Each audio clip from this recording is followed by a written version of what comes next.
I woke up this morning. Actually, I wake up every morning. But something happened. As of 1:30 a.m., I turned 40.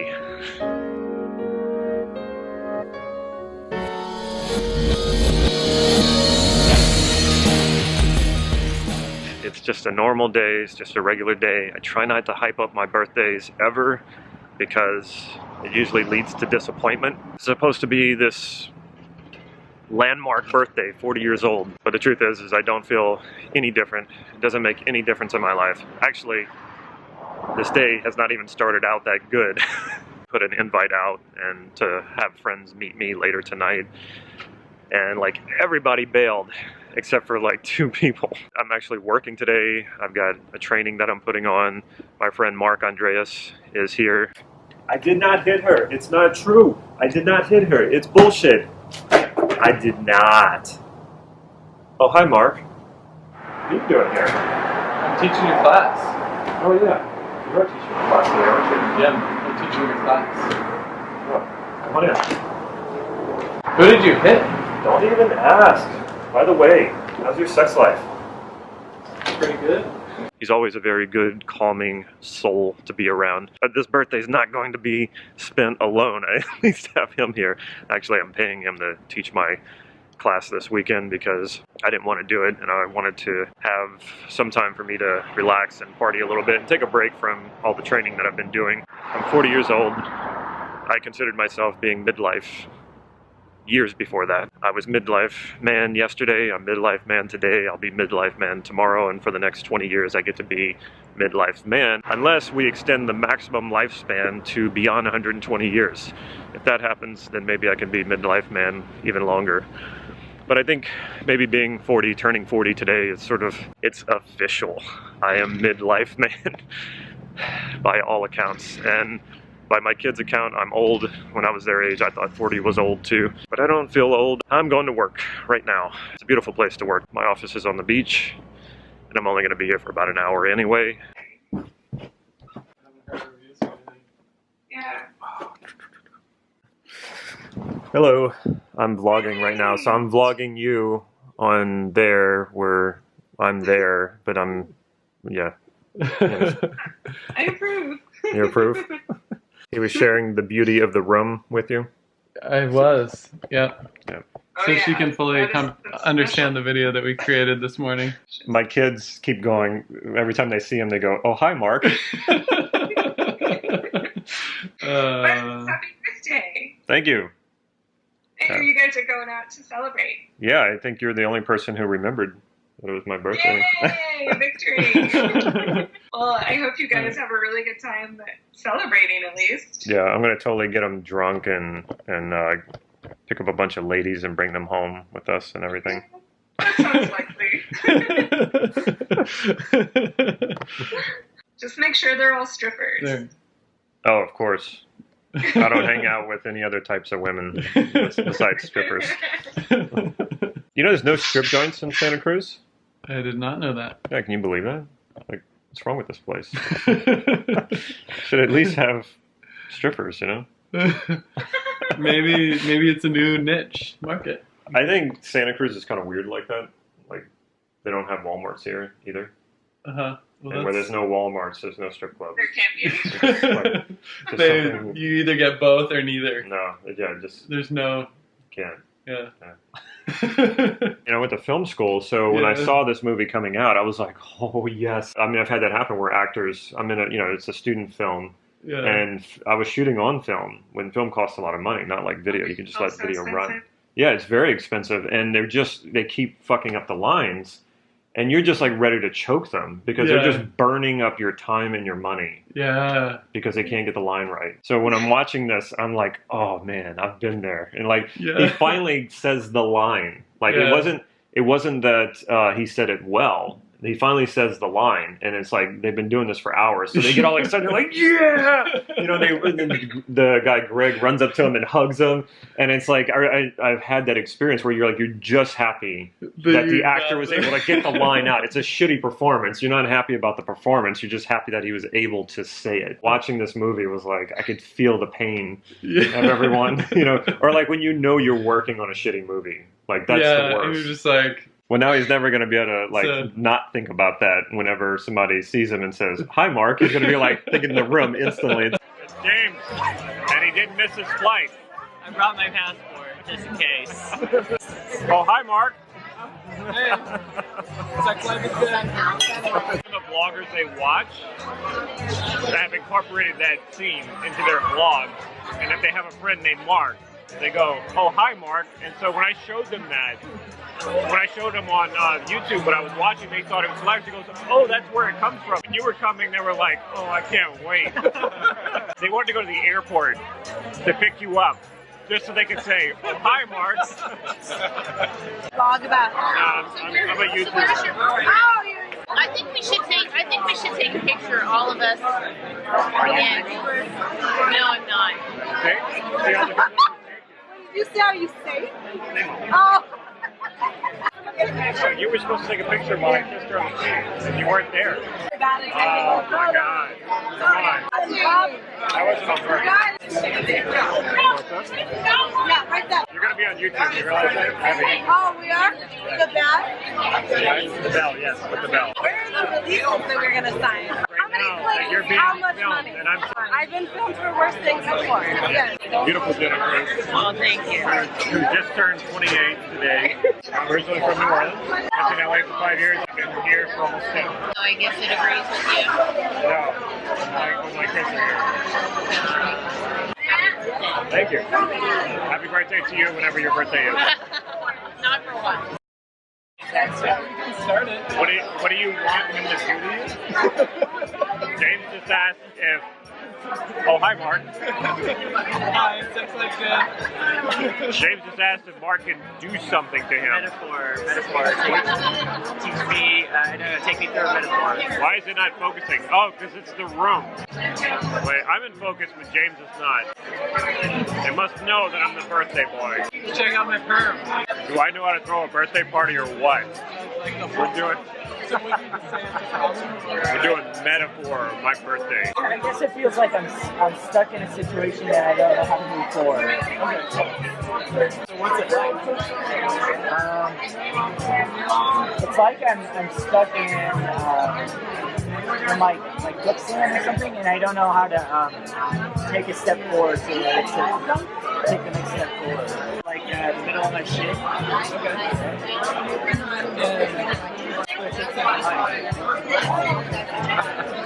Sorry? He's not. He's like stuck in quicksand. What's going on here? She's not a part of my metaphor, unfortunately.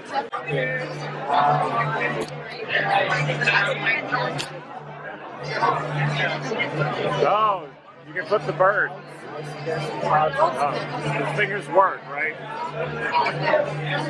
I fell asleep. I woke up at 1 a.m. and I knew I wasn't going to go back to sleep because I was on high time.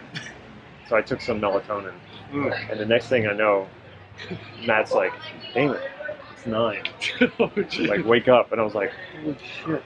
And like I rolled out of bed at 9 a.m. You guys were all showing up and I was just rolling out of bed. It's a good thing that he was teaching because I would have been mess.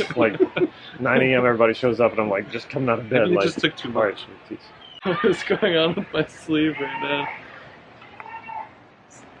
This is the best birthday I've ever had, ever in the whole entire universe. No, it has not been. It's the best 40th. It's the what? It's the best 40th birthday. Your best 40th birthday ever. I've ever had. You guys have been great. You showed up. It's all those other people. It's all those other people who didn't show up. All those people who don't know how great I am. She's hot. Want some crack? Yes, that's definitely what I want right now. It's a crack night, not a pot night. Crack night, heroin night. What do you think? Both. Both? Speedball. It's a speedball night. Why bother choosing? Yeah. Just do both. It's your 40th. It might be my last. If that's the way we're going to treat it. Ciao. Have a good night, guys. See you Good night. tomorrow. Some more hotties showing up. Bye-bye. Mark in the hood. That's right. Okay, I'm only going to be freshly 40 for another 2 hours, I guess. And then I'll be 40 in a day. You'll be rancid 40. Rancid 40. 40 in a day. Like 41 is not cool. 42, 43, 44. None of those are cool ages. I have nothing to look forward to for the next few years. Guess it's time to turn the camera off so I can drive. Who knows what will happen in the next few hours. Hands at 10 and 2. So you're 36. So you're like I'm a baby. 36, yep. I was called a baby in there because those women in there, they were having their birthday and they were turning like 50 something. I was the baby at 40, but not really. And it's only going to go so far, especially if they're really young. They got their whole lives ahead of them. They're not looking to settle down with a 40-year-old man. Because I told him, I said, I think I fell in love. And I'm 39. And he's like, I fell in love with Connie Ray at 39. I'd love to meet a woman like that. And I know they're out there. I wouldn't mind dating a woman my age at all. I just find that so many of them just like their mentality is old. It's not like the age, the number doesn't matter so much. People get old in their mentality. Like more jaded, or? There's jaded, there's like, yeah, worn down, there's mileage, and then there's just some that are just like, they're too comfortable. I don't know, kind of intense. And that's not all good. I mean, there's downsides to that too. I need an intense woman. What's the perfect mixture that you're looking for? Good question, man.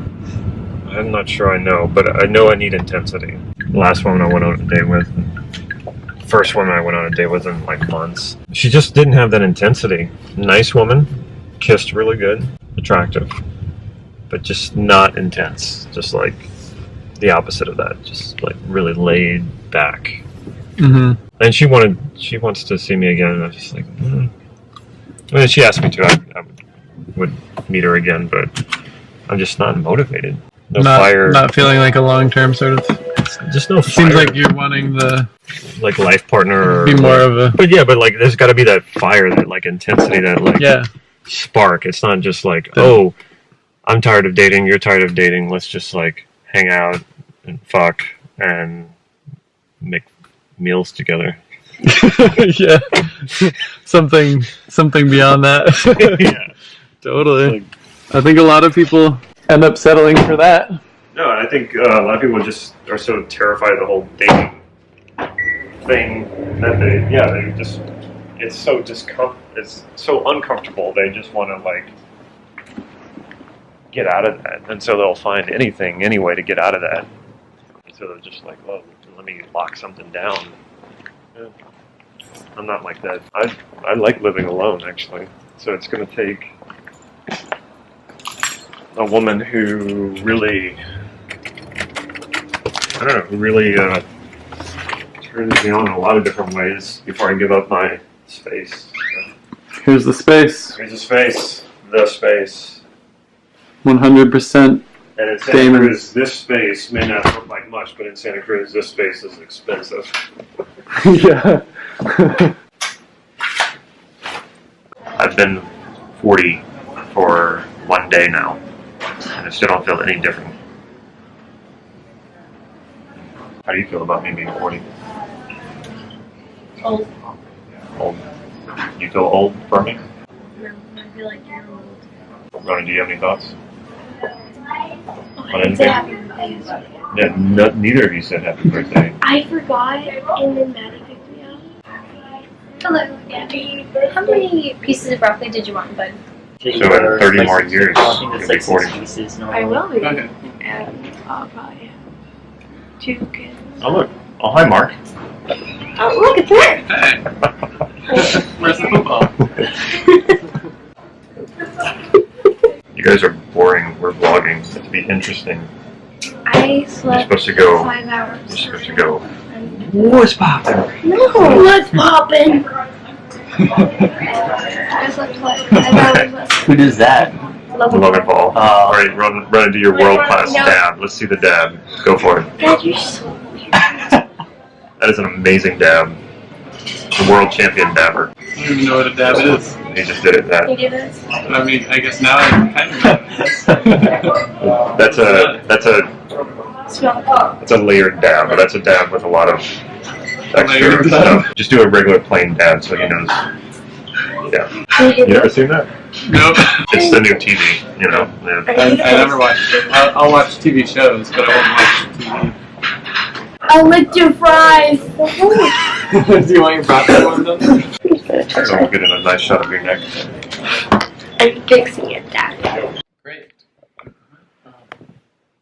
Great. Are you texting?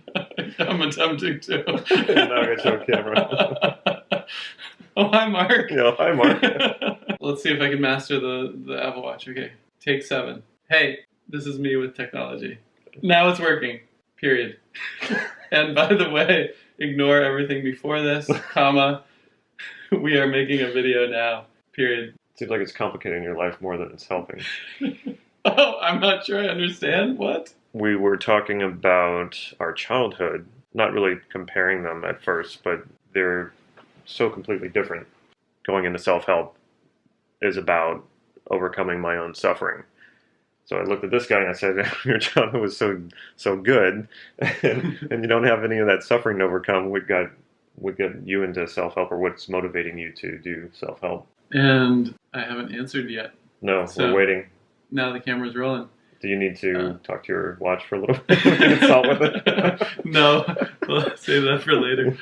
It's definitely a question that I've asked myself too. I mean, it doesn't matter how good your childhood is.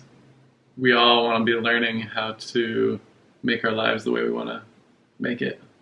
And so that's definitely a big part of it. We're all learning how to be the kind of human being we want to be, and in line with our values, and how to communicate with other people and get what we're wanting and satisfy what other people are wanting and all that kind of thing, and becoming the person that you want to be in the world. But are you not the person you want to be? I mean, you seem to me to be pretty congruent. You got your feet on the ground pretty well. And sure, I'm sure you want more things. We all do.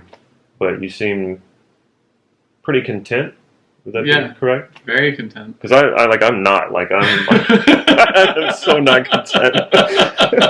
I'm just being honest. Like, I'm always feeling like I need to work on something, and not like I feel like I'm wounded or I'm not good enough. It's just I just want. Yeah. Yeah. So what was the question? I don't know.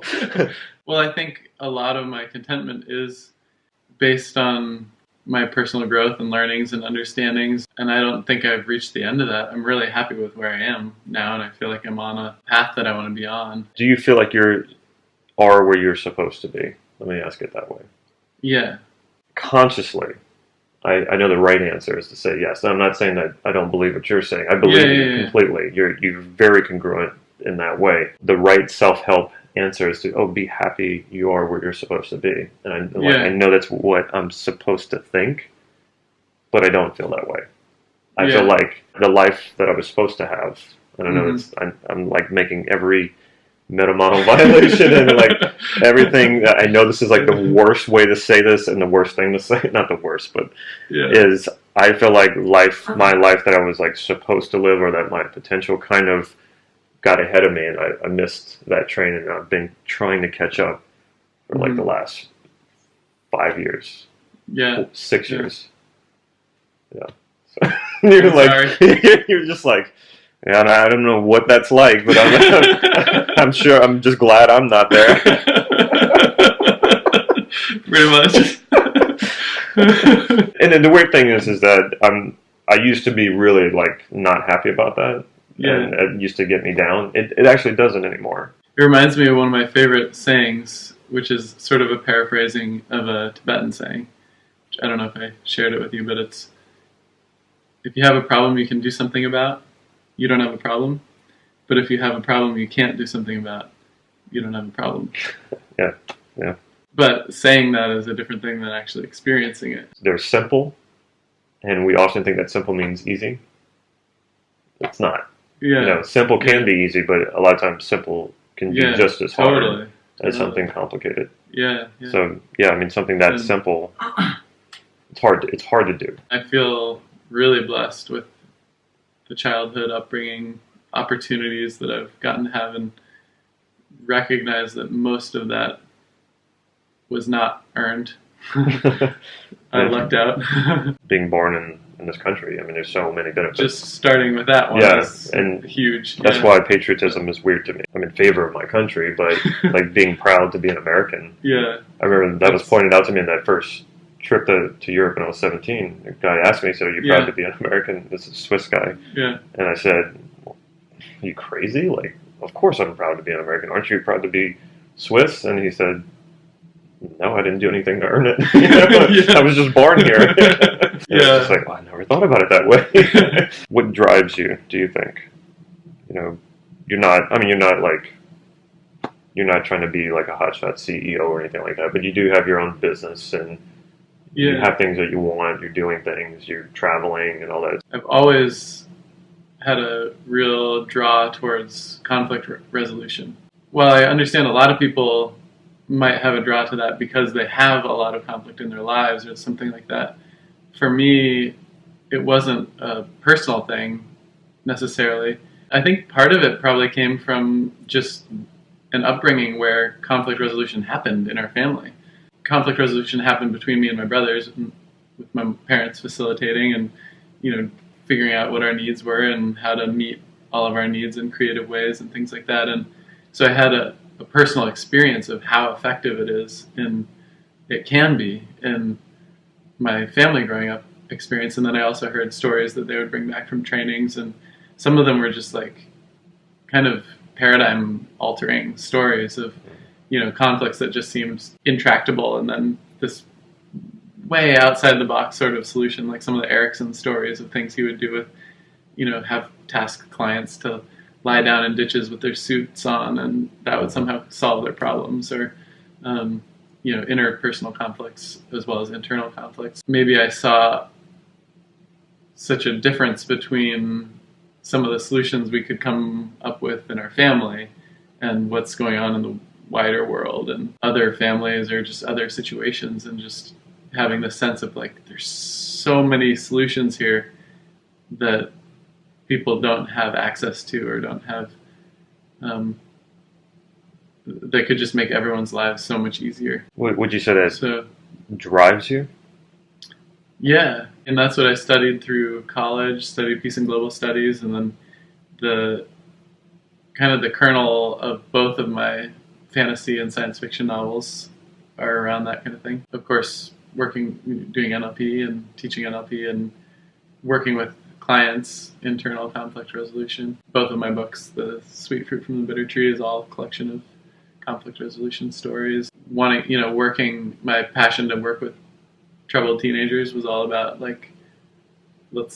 I wanted to be there in that sort of environment where things are really not going well. So it's definitely been like the theme of my life, I would say. I find it interesting. What just driving you has to do with very external and other people, dealing with other people and external. Mine is like so self-absorbed. Well, it's not all that way too. Pain drove me for a while, and that just, like, when I say pain, like fear, uncertainty, and my push away from it. Yeah. And then with NLP, always, focus on what you do want, not getting away from what you don't want. Yeah. That was something that took me years to learn because it was so embedded in my upbringing that everything was fear-based. Well, you don't do this, then this is going to happen. It's like everything was based off of that. Lately, I've just allowed myself to, like, be creative again. And, went to film school and then later completely shut down from that. It's like, it's all about business. Mm-hmm. And then now I'm kind of surprisingly merging the two. Creativity and business can work together so well. And right now, I feel like I'm in the experimental stages of figuring that out. The writers who I like most, and on my back wall, where I shoot some of my videos in my bedroom, has a lot of those people on my wall. Yeah. Henry Miller, Hunter S. Thompson, Bruce Lee. All of them kind of have this common thread of they were trying to capture something authentic and true. Yeah. And there's no way do that other than you have to include art and creativity in that. There's just no other way. I mean, I think scientists are doing the same thing, but it's so much more powerful when you mix art and creativity. I think it has its place. You know, like back in the times of Leonardo da Vinci, not DiCaprio. Back in the time of Leo. Art and science were like one and the same. It was one study, and then later they split them off. And I understand why. It makes sense. Nothing against that, but I think there's certainly a place. I think Robert Greene wrote about this. There's a place to bring art and science back together. I think if you want to capture something truly authentic, the most powerful thing you can do is bring in art and science into it. I feel like I get that a lot with NLP. There's a lot of that, and with filmmaking, doing videos. It's funny because I think where that originally started for me was not about capturing something true or authentic. It was about being right. It was the biggest thing in my growing up in my family's household. To be right about something. Like to me, that was, and to be wrong about something was the worst. Like to admit fault or blame, and it's still prevalent in my family now. It's a really hard thing to navigate with some of the people in my family because they just won't admit that they're wrong. And I can still feel it in myself, especially when it comes to politics and my dealing with my parents. It's like I want to be right, and I want to show them that I'm right, you know, about this.